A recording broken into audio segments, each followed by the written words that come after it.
You know, sometimes I wonder if the people who created the SCP Foundation knew just how close they were to certain truths. Oh, I know it's all fiction. Stories written by anonymous users across forums, starting back on 4chan in the late 2000s. Secure, contain, protect. Catchy slogan for a shadowy organization, isn't it? It feels real, almost painfully so, as if it's scratching at something we all secretly believe must exist in some capacity. And that's what makes it fascinating. People pour their creativity into those stories, but every now and then you stumble on one that feels familiar. Too familiar. Hello, Edward here, Global Affairs Officer. It's been a long week at the archives. Felix has been shuffling around more than usual, muttering about classifications, while Virgil came back from a field job looking like he'd crawled out of a swamp, and not the friendly kind. My desk is buried under a mountain of case files, many of them incomplete fragments that would make sense only to someone who spent decades in this line of work. That's what happens here. You start with one mystery, and it unravels into 1,000 more. Some days, it's exhilarating. Other days, it's exhausting. This week, though, I've been spending a lot of time with one case in particular. Not a fresh one, but an old, stubborn puzzle that seems to come back around every so often, nudging at the edges of everything else. The Iron Closet.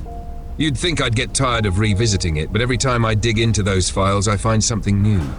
It's like the case is alive, evolving in the shadows, waiting for us to catch up. Take the Iron Closet, for instance. That's a tale we know all too well here in the archives, though you'd be hard-pressed to find it documented outside our records. It's one of those myths you'd expect to find in the SCP canon, an ancient containment system for the uncontainable. When I first heard about it, I thought it was nonsense, a collection of old superstitions cobbled together into something vaguely menacing. But then, bit by bit, the pieces started to add up. Stories separated by centuries and continents, all pointing to something far older and far stranger than any one person could have fabricated. The SCP Foundation thrives on similar ideas.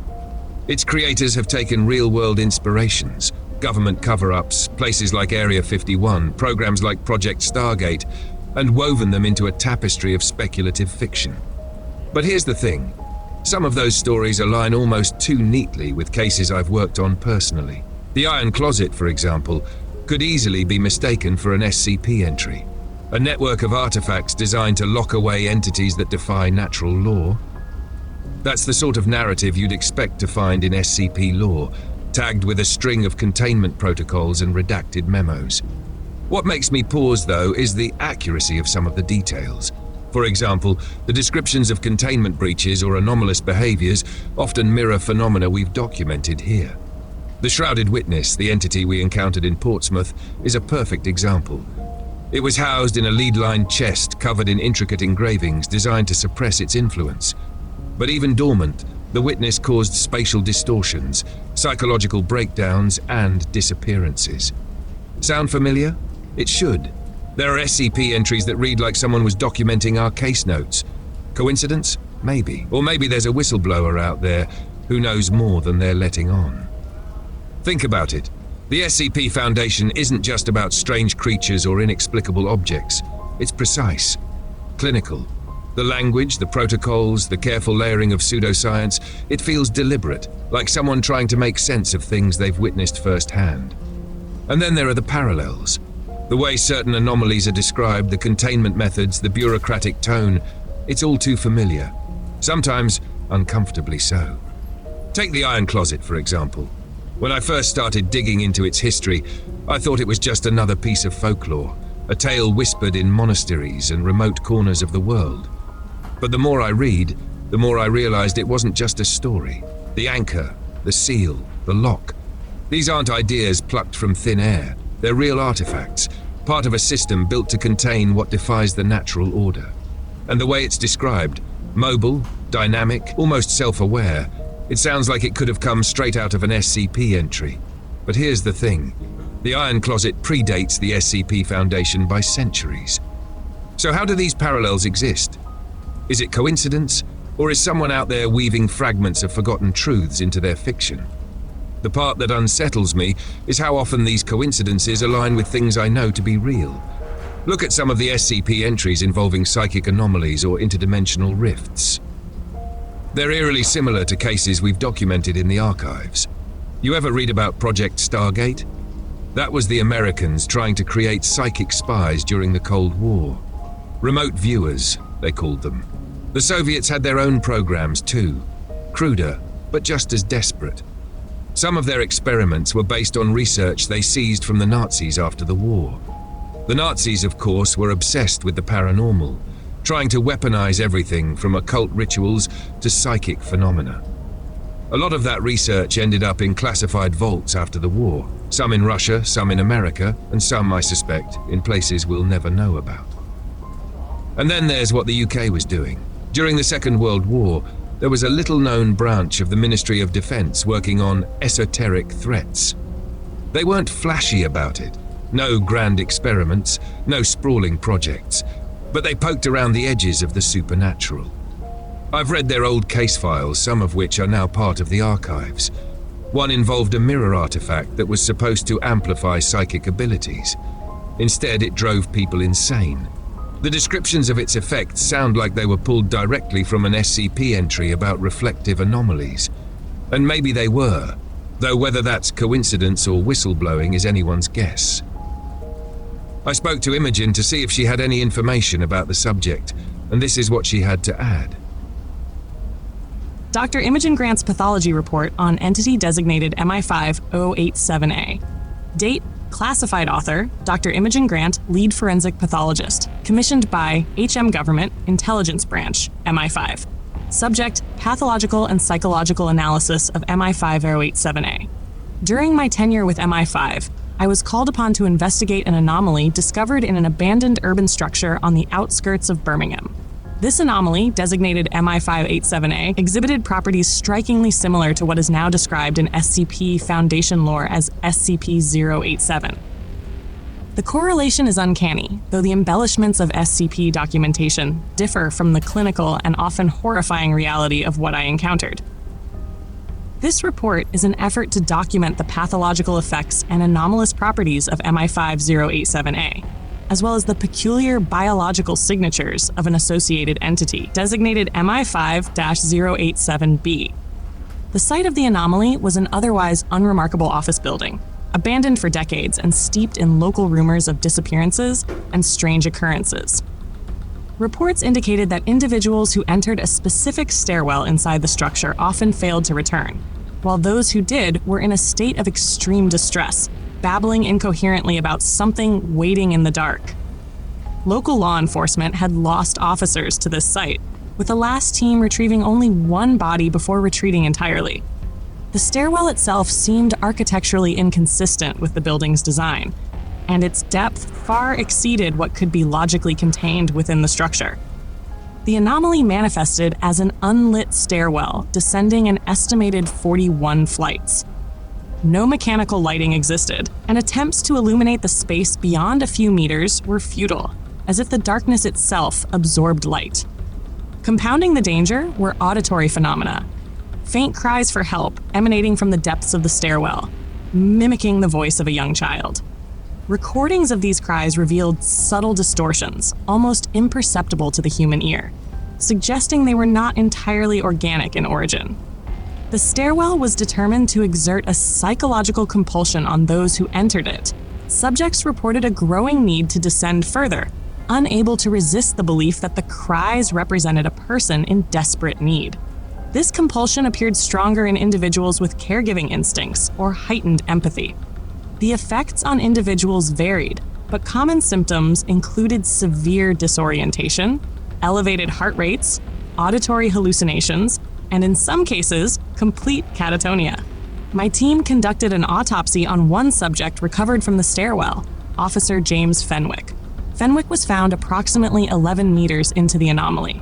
His facial muscles were frozen in an expression of profound terror, and his pupils were fully dilated, suggesting his death was caused by acute adrenergic shock. Internal examination revealed catastrophic damage to his cardiovascular system. The left ventricle of his heart exhibited signs of broken heart syndrome. This was likely triggered by an extreme stress response. His amygdala and hippocampus showed evidence of acute hemorrhaging, consistent with a severe and sustained fear reaction. Toxicology reports showed elevated cortisol and adrenaline levels, but most striking was the presence of an unknown neuropeptide, structurally similar to endogenous compounds yet chemically distinct. These anomalies suggest that MI5087A exerts direct biochemical influence on those exposed. Not all cases were fatal. Agent Redacted, who returned alive after 17 minutes inside MI5087A, exhibited symptoms of acute paranoia, persistent tachycardia, and visual hallucinations. The agent repeatedly described a presence in the stairwell, referring to it as an absence of features in the shape of a man. During post-exposure observation, the agent alternated between catatonia and violent outbursts. Neurological scans revealed hyperactivity in the prefrontal cortex, especially in regions associated with threat detection and memory. Despite medical stabilization, auditory hallucinations continued for 48 hours, primarily consisting of distorted cries. The presence described by surviving subjects, designated MI5087B, appeared as a humanoid silhouette, utterly featureless. Attempts to capture it on video or thermal imaging were unsuccessful, but electromagnetic field disruptions coincided with its reported appearances. MI5087B induced significant drops in ambient temperature, sometimes as much as 12 degrees Celsius in under a second. Chemical analysis of residual traces in the stairwell revealed compounds of sulfur and ammonia, suggestive of biological activity, but with isotopic signatures unlike any known organism. The stairwell itself seemed to function as more than just a setting for the anomaly. Its structure exhibited traits of sentience, as if it was an active participant. Measurements of the stairwell varied inexplicably, even when conducted with advanced instrumentation. Auditory recordings confirmed that the cries for help were looped but subtly altered between intervals, as though adapting to evoke greater emotional distress in listeners.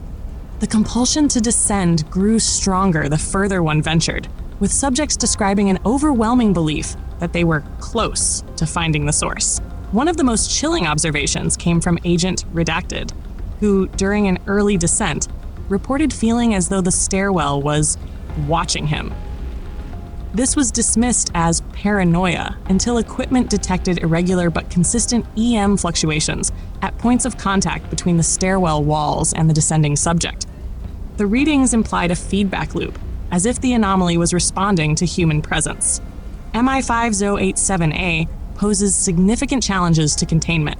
Its effects on individuals extend beyond the physical, causing lasting neurological and psychological damage.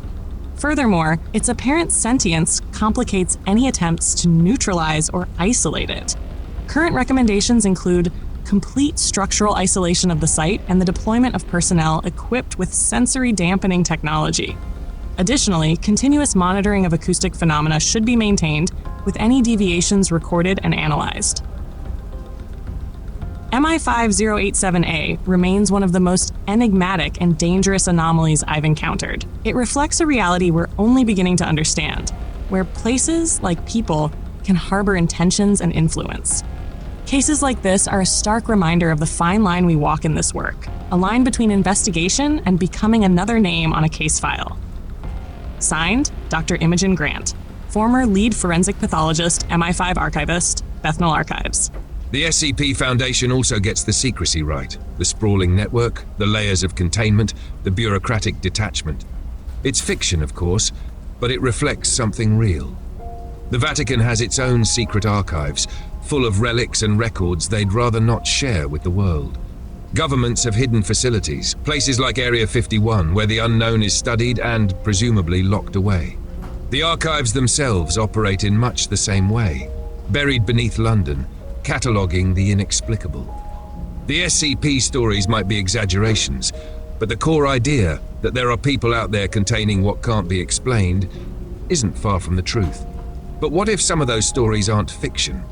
What if they're a way of hiding truths in plain sight? Think about it. If you had sensitive information about an anomaly or an artifact, where better to put it than in a fictional repository? People would read it, sure, but they'd dismiss it. It's just a story, they'd say. And maybe that's the point. Maybe some of the people contributing to the SCP Foundation are whistleblowers, wrapping the truth in so much fiction that no one can tell the difference. Take the Shrouded Witness, for instance. It's real. I've seen what it can do. The chest it was contained in, the spatial distortions it caused, those aren't just figments of imagination. But when I read SCP entries about objects that warp reality or entities that drive people mad with their presence, I feel like I'm reading our case notes. And that's what keeps me up at night. The possibility that someone, somewhere, is documenting the same horrors we've encountered but presenting them as fiction. The SCP Foundation is supposed to be entertainment, a creative outlet, but there's a consistency to it that suggests something deeper. The entries tie together themes of secrecy, control, and fear. Fear of the unknown, fear of what lies beyond the veil of our understanding. And the more I think about it, the more I'm convinced that it's tapping into something universal. Maybe that's all it is, an unconscious reflection of humanity's shared fears. Or maybe it's something more deliberate. Maybe it's a mirror, showing us the parts of our world that we don't want to see. The iron closet, the psychic experiments, the hidden artifacts, they're all proof that truth and fiction aren't as separate as we like to think. They exist on a spectrum, feeding into each other, blurring the lines until it's impossible to tell where one ends and the other begins. The SCP Foundation might not be real, but the world it portrays, that's closer to reality than most people realize. And that's what makes it so brilliant and so unsettling. It's a reminder that the shadows are deeper than they seem, and the stories we tell often hide truths we're not ready to face. Hello, Joe here, the intern. Thank you so much for watching, and I hope you've enjoyed the really insightful piece that Edward and Imogen have collaborated together on the truth behind the SCP Foundation. Once again, if you haven't liked, subscribed, commented on the videos, please do so. It really helps us grow, and we'll see you next time for another fantastic insight into the Bethnal Archives.